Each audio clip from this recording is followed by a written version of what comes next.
एक राजा था जिसकी 4 पत्नियां थी।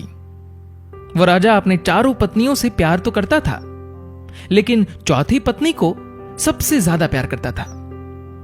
हमेशा उसके लिए कुछ उपहार लाता, उसकी खुशी का पूरा ध्यान रखता, महंगे महंगे तोहफे देते रहता। साम्राज्य में सबसे बेहतरीन चीजें वो उस चौथी पत्नी को दे दिया करता था। उसी राजा की तीसरी पत्नी बहुत खूबसूरत थी, इसलिए वो उसका इस्तेमाल करके पड़ोस के राज्यों में दिखावा करता। वो उससे सिर्फ इसलिए प्यार करता था क्योंकि उसकी मदद से वो पड़ोस के राज्यों के राजाओं को जलाता रहता था। उसी राजा की जो दूसरी नंबर की पत्नी थी, वो बहुत अच्छी थी, शांत स्वभाव वाली थी और गुणों से संपूर्ण थी। जब भी राजा को अपने राज्य में कोई बड़ी समस्या का सामना करना पड़ता था या कोई बड़ी मुसीबत में होता और उसे फैसले लेने में दिक्कत होती, तब वो राजा दूसरी नंबर की पत्नी के पास जाता और वो इतनी बुद्धिमान थी कि बहुत आसानी से राजा की बड़ी से बड़ी समस्या का हल बताकर राजा को खुश कर देती। अब राजा की जो पहले नंबर की पत्नी थी, वो बहुत वफादार, बहुत ही ईमानदार थी। वो हमेशा राजा की सेहत का ध्यान रखती, राजा की संपत्ति की रक्षा करती और हमेशा उसको राजा के सेहत की फिक्र रहती। लेकिन राजा इस पत्नी के मामले में बहुत ही नादान था। राजा इस पहली पत्नी को शायद ही कभी नोटिस भी करता। प्रेम तो बहुत दूर की बात, पूरे दिन में शायद ही एक बार भी इस पत्नी का ध्यान भी आता। एक दिन राजा बीमार पड़ गया, इतना बीमार कि उसे यह एहसास हो गया था कि वो अब हमेशा के लिए इस दुनिया से विदा होने वाला है। उसे भनक लग गई थी कि किसी भी वक्त उसकी मृत्यु हो सकती है। उसके मन में यह ख्याल आया कि अभी जीवित अवस्था में तो उसके पास 4 पत्नियां हैं, लेकिन मरने के बाद तो एकदम अकेला हो जाएगा।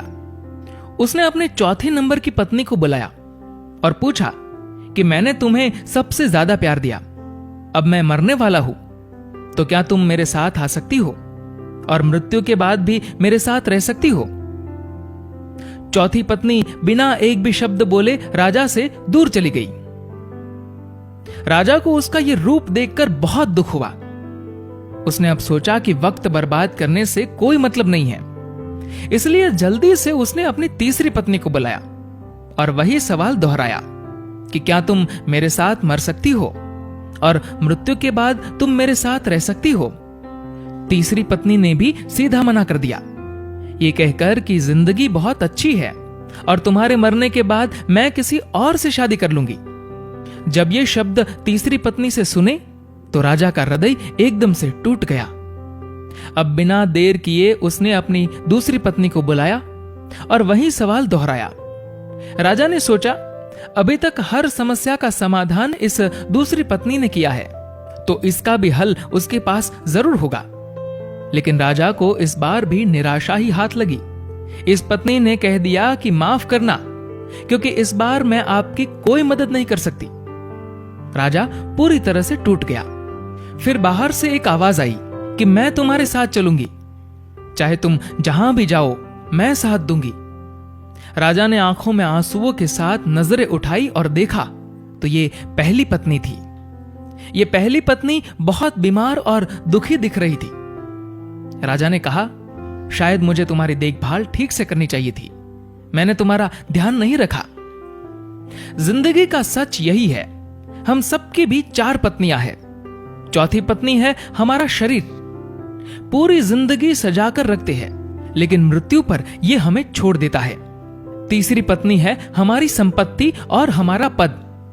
जब हम मरेंगे तो यह सब किसी और के पास चला जाएगा। दूसरी पत्नी है हमारा परिवार, हमारे दोस्त, हमारे रिश्तेदार। चाहे वो हमसे कितना भी प्यार क्यों ना करते हो, लेकिन मृत्यु पर वो सिर्फ श्मशान तक साथ देंगे। और अंत में हमारी पहली पत्नी है हमारी आत्मा।